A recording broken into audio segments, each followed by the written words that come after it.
Salut à tous, c'est Titou01, j'espère que vous avez la patate les filles. Comme les gars, aujourd'hui on va se retrouver sur les jeux télévisés les plus what the fuck mais au Japon. Parce qu'on sait que les japonais sont un peu fous, certes ils créent certaines choses plutôt pas mal telles que des mangas ou autre chose. Mais point de vue jeux télévisés, c'est vraiment des malades. Alors on va s'attaquer tout de suite sur ce top 10. Le striptease. Alors je pense que vous connaissez tout le striptease d'aujourd'hui, mais ce n'est pas le même striptease chez eux. Ce n'est pas où il y a une prostituée ou encore une personne en boîte de nuit qui se déshabille tout simplement devant vous. Là c'est tout différent, c'est en fait une personne, tout simplement une femme qui est tout simplement entourée d'un fil de laine qui est accroché à une roulette. Et le but c'est de rouler tout autour de la roulette, c'est-à-dire tout simplement les 4, c'est un jeu d'équipe, les 4 vont devoir pousser pour en fait retirer la laine. Mais ce qu'il faut savoir c'est qu'il y a un petit truc en fer juste au-dessus de leur tête, et s'ils se le prennent dans la tête ça picote un peu. Mais s'ils sortent du champ, ils vont pas être éliminés, ils vont juste se taper plein de crème blanche sur le corps. Et qui dit crème blanche, qui dit quand on va tout simplement tourner avec les autres, ça va patiner. Et ça va être très difficile, bien sûr, ils ont un petit temps à faire s'ils réussissent ou pas. Dans tous les cas, ça peut être un jeu marrant, voire même extrêmement marrant pour les japonais. Et je pense que vous allez être vraiment surpris des autres jeux. Le jeu où il est interdit de péter. Alors pour savoir, c'est un jeu très simple à comprendre. C'est premièrement, il vous injecte de l'air dans l'anus, dans le trou de balle, tout ce que vous voulez. Secondo, vous allez devoir faire un bras de fer. Et quand vous faites le bras de fer, celui qui pète en premier a perdu. Bien sûr, il y a un petit gage à la fin, c'est que vous recevez tout simplement des coups de bâton comme punition. On va pas se mentir que tout ça, c'est vraiment classe. Le jeu, tu ne fais pas de bruit, même si je t'éclate la tronche. Alors souvent, sans vous mentir, c'est qu'en fait, tout simplement, on vous attache les mains, on vous met à genoux, etc. Et le but, c'est de vous taper, mais toutes vos forces, et que tu dois faire tout simplement pas de bruit. Bien sûr, si tu fais un bruit, si tu fais quelque chose de quelconque, bien sûr t'as un gage. Alors sans vous mentir, ça doit pas être très agréable de se faire casser la gueule. Sauf si vous avez vraiment quelque chose dans la tête assez perturbant, voire vous êtes vraiment perturbé dans le monde d'aujourd'hui. Ça peut être un bon choix, mais dans tous les cas au moins ça t'endurcit pour savoir quel coup tu vas recevoir. Et sans vous mentir que ça doit faire extrêmement mal. Le chamallow. Alors là c'est le jeu que je n'ai strictement rien compris l'intérêt du jeu. Dans tous les cas, ce qu'il faut savoir, c'est que le japonais a un élastique autour, tout simplement, on va dire, au niveau du nez. Et secondo, c'est qu'il y aura des chamallows qui seront pendus. Et la seule chose à savoir, c'est tout simplement de les manger. Pourquoi? Je ne sais pas. Quel est le but? Je ne sais pas. S'il y a un gage, je ne sais pas. Dans tous les cas, ça peut être un jeu assez marrant. Et on va pas se mentir, c'est que je pense au bout d'un moment, il doit avoir pas mal, il doit avoir une petite douleur au niveau de la narine. Parce qu'avoir un élastique autour du nez, c'est pas très agréable.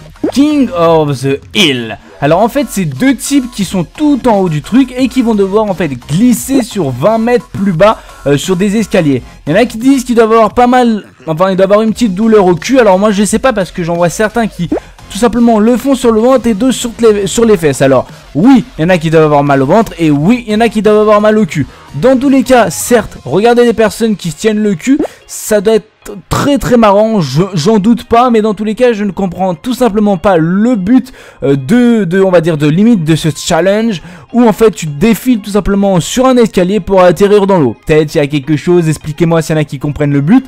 Moi, j'ai pas compris. Lire sous les jupes des filles. Là, ils vont me dire un jeu avec de l'intérêt Titou. Non, c'est pas possible où tu réfléchis, où il y a de la conscience. Non, ça n'a rien à voir. Alors c'est une personne, un gars qui est tout simplement allongé sur des rails. Et sur le long des rails, il y a des filles qui sont en mini-jupe. Et en dessous, tout simplement sur leur jupe, il y a une inscription sur leur culotte. Et le but, c'est bien sûr de lire tout ce qu'il y a sur leur culotte sur un temps imparti parce que le mec est poussé et qui doit lire très rapidement. Alors, est-ce qu'il y a de l'intérêt, est-ce qu'il y a de la réflexion ou autre? Je ne sais pas. Je pense qu'il y a plutôt de l'humour pour rire et pour bien sûr s'amuser. Et on va pas se mentir que les Japonais sur ça, ils s'amusent vraiment beaucoup. Le Colin Maillard des nichons. Alors là ils vont me dire ouais ça aurait été vraiment bien d'apprendre ça tu vois en CM2 ou en CM1 etc. On va pas se mentir que ce n'était pas trop le but. Alors le but tout simplement de ce jeu j'ai pas trop compris, mais c'est soi-disant de déterminer le poids ou encore le niveau des seins, c'est-à-dire le volume.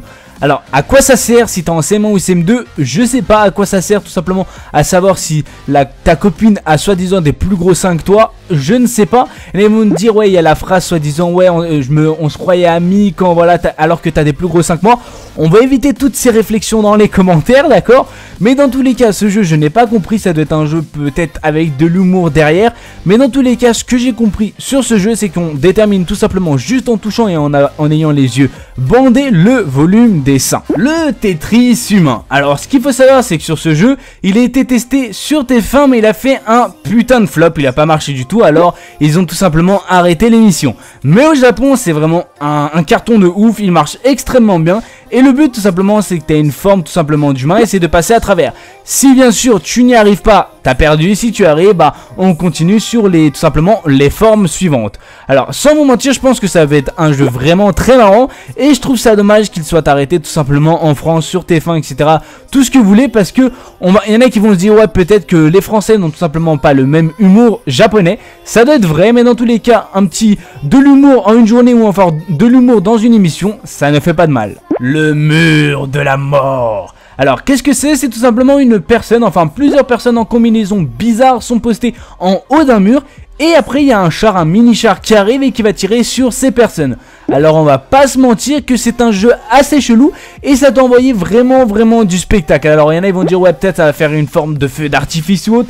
Ça je ne sais pas, mais il y a certaines personnes qui doivent vraiment se chier dessus. Maso Cercle Show. Alors souvent les télé-réalités japonaises n'ont rien à voir avec les télé-réalités françaises. Et me dire qu'en France c'est souvent des couillons, des personnes sans cerveau qui disent vraiment que de la merde. Alors au Japon c'est 2 fois pire, voire 10 fois pire.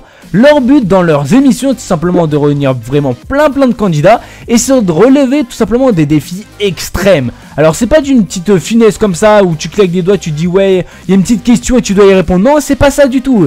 Leur but c'est tout simplement de se jeter des micro-ondes sur la tête. Alors quel est le but? Je ne sais pas, de préchauffer le four de la tête, de savoir si le gars il a un cerveau, s'il est capable de le faire ou pas. Dans tous les cas, je ne sais pas où est le plaisir, dites-moi dans la barre des commentaires. Alors malheureusement c'est la fin de cette vidéo, j'espère qu'elle vous aura tout simplement plu, ce top 10 sur les émissions japonaises les plus what the fuck. Si vous avez des idées, que ce soit des top 10 ou encore des story live, dites-le moi en barre des commentaires, ça me ferait extrêmement plaisir. Je vous dis une bonne journée ou encore une bonne soirée. Je fais plein de bisous à ma chérie ou encore aux abonnés, c'était Tito Commande, peace.